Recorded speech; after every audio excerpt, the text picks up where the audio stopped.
Mainly চুল পড়ার সমস্যাটা যখন আমি অনার্স ফার্স্ট ইয়ারে ছিলাম তখন থেকে আমার চুল পড়া স্টার্ট হয়েছিল।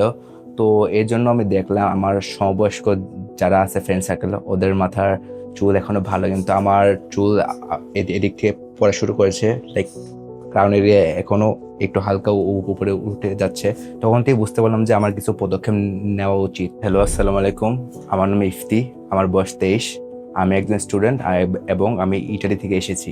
মেইনলি চুল না থাকার জন্য আসলে আমার সেলফ কনফিডেন্স অনেক কমেছে। আগে আমার সেলফ কনফিডেন্স বেশি ছিল, কিন্তু যখন দিন দিন যত চুল পড়ছে তত আমার সেলফ কনফিডেন্স আমার মনে হচ্ছে যে আমার সেলফ কনফিডেন্স আস্তে আস্তে কমতে থাকছে। তো এটা আসলে আমার জন্য দুঃখের বিষয়, কজ আমার সব দিক দিয়ে পারফেক্ট, আমি জিম টিম করি, সব দিক দিয়ে নিজেকে যত পারি টেক কেয়ার করার চেষ্টা করি, কিন্তু জাস্ট চুলের টেক কেয়ার করে চুল পড়া শুরু হচ্ছিল। তো এদিক দিয়ে আমি নিজের কন্ট্রোল হারিয়ে ফেলছিলাম। তো এটা আসলে মানসিকভাবে ভালোই ভেঙে পড়ছিলাম, আমার ভালোই ডিপ্রেশনে ছিলাম। এটাই।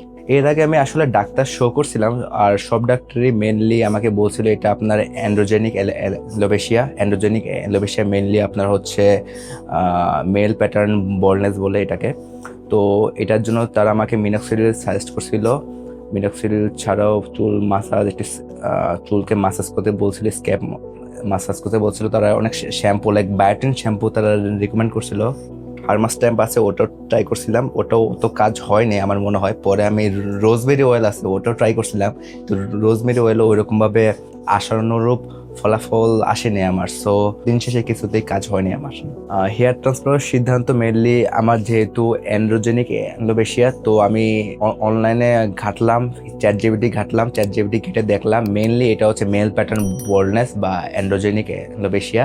তো এটার একমাত্র সমাধান হচ্ছে আপনার হেয়ার ট্রান্সপ্লান্ট, এছাড়া কোনো বিকল্প নেই। আমি সব ট্রাই করছি, আমি মিনক্সিডিল ট্রাই করছি, আমি ফিনাস্টারাইডও ট্রাই করছি, কিন্তু ফিনাস্টারের কাজ হচ্ছে আপনার চুল পড়া বন্ধ করবে। কিন্তু নতুন চুল যদি মনে করেন স্ক্যাল্পে দিক দিয়ে যদি নতুন চুল যদি আপনি বের করতে চান অথবা যদি গ্রো করতে চান, তাহলে মেইনলি আপনার একমাত্র উপায় হচ্ছে আপনার হেয়ার ট্রান্সপ্লান্ট। মেইনলি আমার এই চুল পড়াটা আমি মনে করি এটা আমার জেনেটিক কারণ আমার আব্বুরে এরকম চুল পড়া, তো আমার আব্বুর সামনে টাক। তো আমি মনে করি যে এটা আমার রক্তের হরমোনের কারণে আমার মেইনলি এই চুল পড়াটা হয়েছে।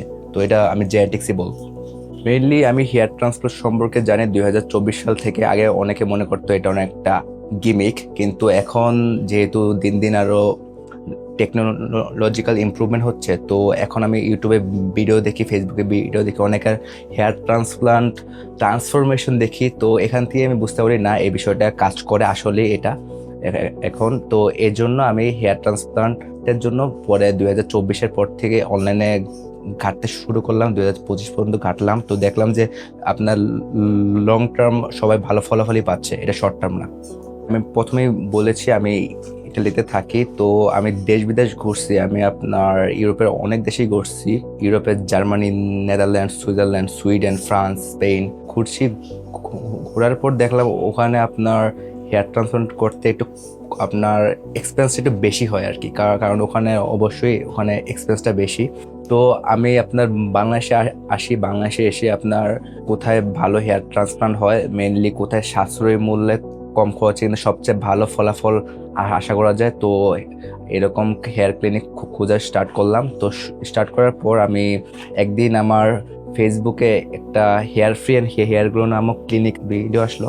আমি আমার ইউটিউবে হেয়ার ফ্রি অ্যান্ড হেয়ার গ্রোর ভিডিও দেখি পেশেন্টদের। তো তাদের ভিডিও দেখার পর একটা লক্ষ্য হলাম, তাদের যে ফলাফল সবারই ফলাফল লং টার্ম ফলাফলগুলো অনেক ভালো, লাইক অনেকের 7 মাস 8 মাসের ফলাফল তাদের দেখলাম, পরবর্তী ভিডিও দেখলাম। তো যেহেতু লং টার্ম ফলাফল ভালো, তাহলে আমি এটা বুঝতে পারি যে তাদের কাজ, তাদের স্কিল এক্সপিরিয়েন্সগুলো, মেকানিক্যাল স্কিলগুলো অনেক ভালো এই লাইনে আর কি। আমি ইউটিউব ভিডিও দেখে আসি, পরে আসার পর এখানে ডক্টরের সাথে আমি ডাইরেক্ট কথাবার্তা বলি। তো এই ক্লিনিকে আসার পর ডাক্তারের সাথে সকলের সাথে কথাবার্তা বলার পর আমি এটা নিজ থেকে বুঝতে পেরেছি যে না, তাদের উপর আমার আস্থা করা যাবে, তাদের উপর আমার বিশ্বাস আসে এবং তাদের উপর আমার টাচ করা যাবে। তো এরপর থেকেই আমার এই পথ চলা। সো এর জন্য আমি এই ক্লিনিক থেকে আমার হেয়ার ট্রান্সপ্লান্ট করার সিদ্ধান্ত গ্রহণ করলাম। দিন শেষে আমি কিছুক্ষণ পর সার্জারির জন্য উঠে যাচ্ছে, আর এটা আমার লাইফের ফার্স্ট সার্জারি। তো আমি অবশ্যই একটু নার্ভাস, কিন্তু নার্ভাস হলেও এটা আমি জানি যে এটার পরই আমার একটা ভালো একটা রেজাল্ট আসবে, আমি নিজেকে পরিবর্তনের চোখে দেখবো। বলে না, নো পেন নো গেইন, এটাই নো পেন নো গেইন। আলহামদুলিল্লাহ দীর্ঘ 7 ঘন্টা পর আমার হেয়ার ট্রান্সপ্লান্টটা কমপ্লিট হলো। অনেক ভয়ভীতি নিয়ে ভিতরে ঢুকছিলাম, কিন্তু অবশেষে আমার হেয়ার ট্রান্সফারটা ফুল কমপ্লিট হয়ে গেল। দেখতেই পাচ্ছেন সার্জারির সময় আমার মোট 3000 গ্রাফট ইমপ্ল্যান্ট করা হয়েছিল এবং আমার মেথড ছিল ডিএসটি। সার্জারির সময় আমার মোট 7 ঘন্টা সার্জারি হয়েছিল। তো এই 7 ঘন্টায় প্রথম যখন অ্যানাস্থেসিয়া দিছিল তখনই একটু ব্যথা লেগেছিল, মেইনলি আপনার পিঁপড়ার কামড় দিলে যেরকম ব্যথা লাগে না ওরকম ব্যথা লেগেছিল। এরপর আর তো ওরকম ব্যথা আমার ফিল হয়নি। সো ওভারঅল সব এক্সপিরিয়েন্স আমার ভালোই ছিল। লাইক ব্যথার এক্সপিরিয়েন্স বলতে গেলে অ্যাটলিস্ট অনেক ভালোই ছিল। আমি ভেবেছিলাম আর অনেক ব্যথা পাবো, কিন্তু আসলে ওরকম ব্যথাটা হয়নি। এই সার্জারির সময় আমি সম্পূর্ণ সজ্ঞান অবস্থায় ছিলাম। দীর্ঘ 7 ঘন্টা যেহেতু সার্জারি হয়েছে, তো একদম সজ্ঞান অবস্থায় ছিলাম। আর সার্জারির মাঝখানে আমি লাঞ্চ করার সময় পেয়েছি, আর তাদের পক্ষ থেকে লাঞ্চ প্রোভাইড করেছে। এটা একদম আনএক্সপেক্টেড ছিল। আমি ভেবেছিলাম আমার বাইরে থেকে লাঞ্চ আনতে হবে, কিন্তু না। তো হ্যাঁ, সার্জারির সময় লাঞ্চ খাওয়ার পর আমি আবার সার্জারিতে ঢুকলাম। এই ফুল সার্জারি এক্সপিরিয়েন্সটা আমার কাছে অনেক ভালোই লাগছে, কারণ এর মাঝে আমি কখনো বোর ফিল করিনি। সবসময় ডাক্তাররা ছিল, তো ডাক্তারের সাথে আমি অনেক কথা বলছি, তো চ্যাট করছি। সো আমার কাছে ভালোই লাগছে, লাইক কোনো বোর ফিল করিনি। আমার হাতে ফোন ছিল না, কোনো কিছু দেখিনি, বাট স্টিল আমি কোনো বোর ফিল করিনি। 7 ঘন্টা আমার কাছে অনেক এনজয়েবল লাগছে, লাইক ভালোই। লাইক আমার মনে হচ্ছিল আমি আমার ফ্রেন্ডের সাথে ছিলাম। সো এখানে ডাক্তার এবং স্টাফরা অনেক ভালোই ছিল, অনেক ফ্রেন্ডলি ছিল। আর মেইনলি তারা সবাই আমার সেম এজে ছিল। সেম এজ বলতে অবশ্যই আমার থেকে একটু সিনিয়র, বাট স্টিল। সো তাদের সাথে আমার একটা ভালো বন্ডিং হয়েছে, ফ্রেন্ডলি পরিবেশে আমার সার্জারিটা কমপ্লিট হলো। সার্জারিটা আমার মনমতি হয়েছে, আপনারা দেখতেই পাচ্ছেন। তো সার্জারিটা নিয়ে আমি অনেক স্যাটিসফাইড।